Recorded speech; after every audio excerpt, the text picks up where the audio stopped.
지금 당장 보조금 500만원, 700만원 받는 게 문제가 아닐 겁니다.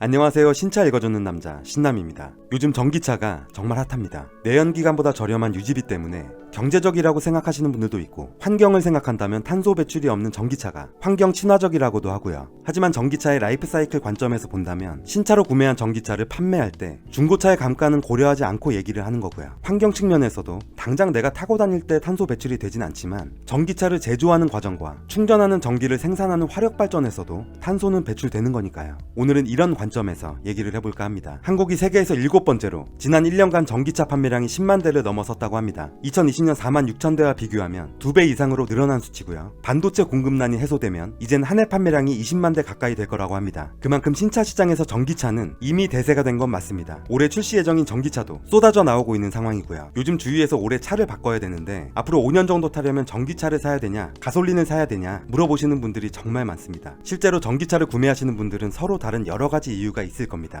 저렴한 충전비 때문에, 또는 새로운 제품을 경험하는 걸 좋아하는 얼리 어댑터, 그리고 친구가 사니까 나도 따라서 사는. 저는 현재 버전의 전기차는 아직 시기상조라 3년에서 5년 이후에 구매하는 게 좋다는 입장입니다. 그렇기 때문에 새로운 제품을 경험하는 게 더 중요한 얼리 어댑터 분들의 경우는 이 영상을 보실 필요가 없습니다. 경험도 그만큼의 가치가 있는 거니까요. 먼저 구독과 좋아요, 알림 설정까지 부탁드리겠습니다. 현재 시점에서 전기차의 가장 큰 단점은 짧은 주행거리와 긴 충전 시간을 꼽을 수 있습니다. 2014년도에 BMW에서 i3라는 모델을 경쟁 브랜드보다 발빠르게 국내에 출시했습니다. 그 당시에 국내에서 연간 100대 정도 판매됐었다고 하는데요. 초기 모델의 1회 충전 거리가 100km였습니다. 벌써 8년 전의 일이죠. 현재 테슬라 모델 3의 경우 이미 500km가 넘었습니다. 8년 만에 약 5배가 좋아진 겁니다. 물론 아직까지 배터리 자체의 효율이 극적으로 좋아지긴 어렵습니다. 하지만 배터리를 더 오래 효율적으로 사용하고 관리할 수 있는 소프트웨어 기술은 날로 발전하고 있죠. 얼마 전 벤츠에서 EQXX라는 컨셉트카를 소개하면서 한 번 충전으로 1000km를 달릴 수 있다고 발표했는데요. 양산 시점은 정확히 밝히지 않았지만 2-3년 내에 출시할 수 있다고 언급했습니다. 이 추세로 봤을 때 앞으로 3년에서 5년 정도면 1회 충전으로 1000km 정도는 될 거라고 예측할 수 있고요. 현재 출시된 전기차들 평균을 보면 1회 충전 거리가 약 400km 정도 되는데요. 출퇴근 용도로만 쓴다면 몰라도 여친하고 외딴 섬으로 여행도 갔다 오려면 400km 좀 부족합니다. 국내에서 크게 스트레스 없이 타고 다니려면 1000km 정도는 돼야겠죠. 또한 충전 시간이 깁니다. 제 차 연료 탱크가 70리터인데 가솔린 만땅 채우는데 5분이면 끝납니다. 전기차의 경우 급속 충전기의 전압에 따라 차이는 있지만 50분이면 완충이 된다 해도 이미 10배의 시간을 지불한 셈이 되는 거죠. 시간이 비용입니다. 이게 1년, 2년 쌓이면 무시하지 못할 정도의 시간이 전기차의 노예로서 지불해야 하는 비용이 되는 겁니다.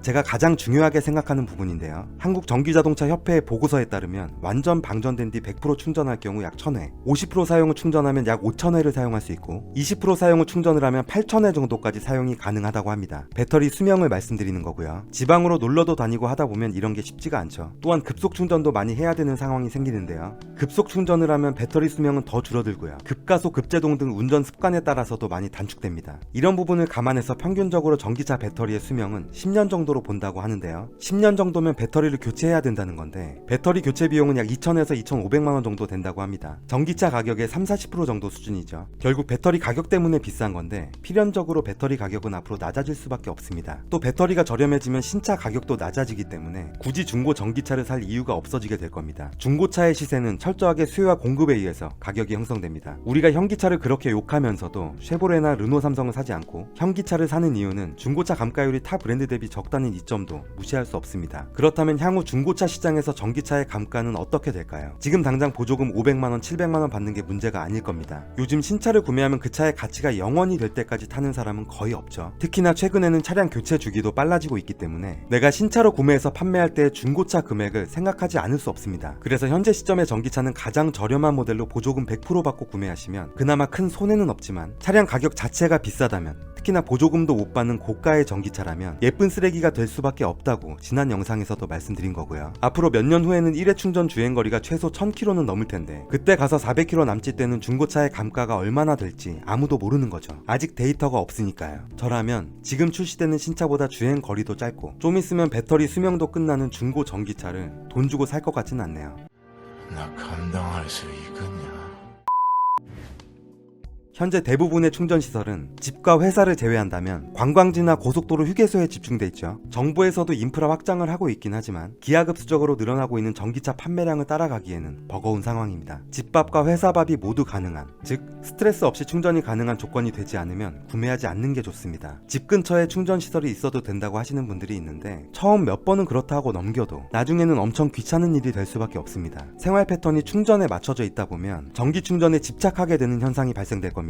어디 놀러를 가더라도 충전기가 있는지 없는지부터 파악하게 될 거고요. 가고 싶은 여행지가 있어도 충전기가 근처에 없다면 기피하게 될 수밖에 없겠죠. 내가 필요할 때 편하게 타고 다니려고 자가용을 구매하는 건데 충전의 노예가 된다면 대중교통을 이용하는 게 정신건강에 좋을 것 같습니다.